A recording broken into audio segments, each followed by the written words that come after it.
बच्चों, आज का हमारा टॉपिक है परिवार कल्याण तथा कार्य व्यवस्था। कार्य व्यवस्था के विभिन्न उद्देश्य होते हैं। परिवार के सदस्यों के लिए रोटी, कपड़ा और मकान की व्यवस्था करना तथा कुछ दैनिक कार्यों को पूरा करना ही गृह कार्य व्यवस्था का उद्देश्य है। परंतु आज के युग में इस उद्देश्य को सीमित उद्देश्य माना जाता है। परिवार कल्याण के अंदर परिवार के सभी पक्षों का विशेष ध्यान रखा जाता है तथा प्रत्येक पक्ष को आज की स्थिति से उत्तम बनाने का प्रयास किया जाता है। परिवार के आकार को सीमित रखना ही परिवार कल्याण नहीं, बल्कि प्रत्येक पक्ष को गुणात्मक दृष्टिकोण से उत्तम बनाना आवश्यक है। परिवार कल्याण के दृष्टिकोण को अपनाते हुए प्रत्येक सदस्य के शारीरिक एवं मानसिक स्वास्थ्य को उत्तम बनाने का प्रयास किया जाता है। बच्चों के सर्वांगीण विकास के लिए शिक्षा की उत्तम व्यवस्था को आवश्यक माना जाता है। परिवार कल्याण के दृष्टिकोण से परिवार के सभी सदस्यों के लिए स्वास्थ्य मनोरंजन भी अति आवश्यक है। इससे जहां एक और व्यक्ति का मानसिक स्वास्थ्य बना रहता है, वहीं दूसरी ओर व्यक्ति का चारित्रिक एवं नैतिक विकास भी सुचारू बना रहता है। परिवार कल्याण की धारणा के अनुसार परिवार के सभी सदस्यों के आपसी संबंध मधुर, सौहार्दपूर्ण तथा सहयोगात्मक होने चाहिए।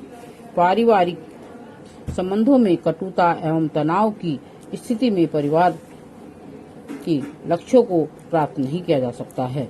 परिवार कल्याण के अंदर एक परिवार के सदस्य के आपसी संबंध के अलावा विभिन्न परिवारों के आपसी संबंध को भी महत्व दिया जाता है। प्रत्येक परिवार को समाज में मधुर संबंध को विकसित करना चाहिए, तभी परिवार कल्याण के लक्ष्य को प्राप्त किया जा सकता है। परिवार कल्याण के दृष्टिकोण को अपनाने के साथ गृह कार्य व्यवस्था की धारणा में भी परिवर्तन हुआ है। अब प्रत्येक परिवार को अपने सदस्य की मूलभूत आवश्यकताओं की पूर्ति के साथ साथ परिवार कल्याण के लक्ष्यों को प्राप्त करने के लिए व्यवस्थित प्रयास करने पड़ते हैं। प्रत्येक परिवार को अपने सदस्य के शारीरिक मानसिक स्वास्थ्य को उत्तम बनाने के लिए तथा बच्चों की उत्तम शिक्षा की व्यवस्था के लिए भी प्रयास करने पड़ते हैं। इसके लिए पर्याप्त खर्च करना पड़ता है तथा इस खर्च को ध्यान में रखते हुए ही पारिवारिक बजट का प्रारूप निर्धारित करना पड़ता है।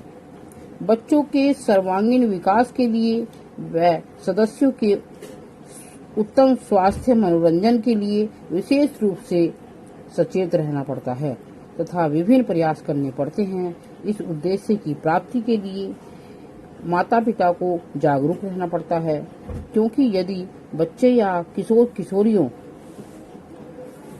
स्वास्थ्य मनोरंजन से वंचित रह जाते हैं तो उसका प्रतिकूल प्रभाव पूरे परिवार पर पड़ता है।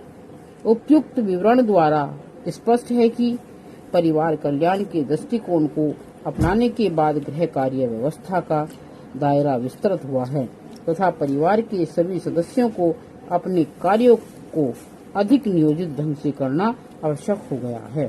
Thank you.